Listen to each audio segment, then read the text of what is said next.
I'm at my new Beall Pen Wizard. I've had this machine for several weeks and trying to figure out how best to operate it and make it work. And I'm going to show you a couple of little tricks that has helped me come up with a better finished product using this machine.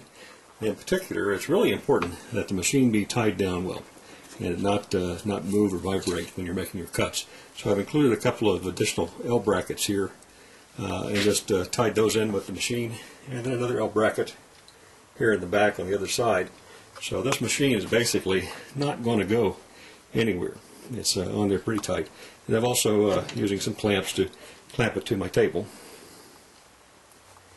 Another thing to keep in mind that will help a lot is this little device here that is holding this screw or trunnion in place as it rotates, and your machine is going through its cutting. You want to be sure that this little piece is as tight up against this backstop as possible in order to minimize any slop.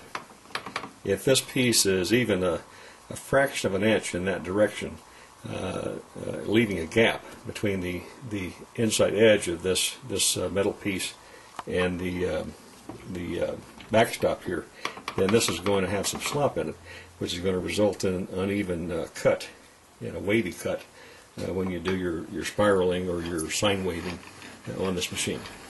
Okay.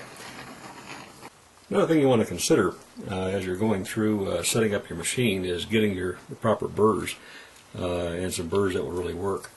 These are a little 32nd inch shank burrs that I got from Fordham, and they ran about $4, $4.50 a piece. I've only had these for a few weeks.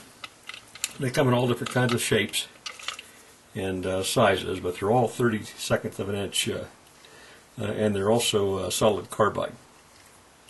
And they seem to cut really well. I get reliable cuts from them. I can't tell you how long that last. I haven't had them long enough to break any, but I'd recommend that you have a look at this type of a carbide cutter.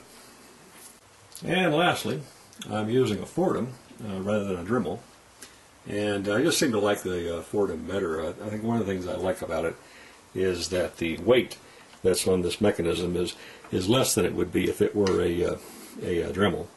So you get a little bit more control, but when I'm doing my cuts, I have to hold the piece down with my hand as it's going through its spiraling or its sine waving. But it's a Fordham hand piece, and it works really well. You can see one of those real tiny 32nd inch shank burrs in there, carbide burr. Works really well.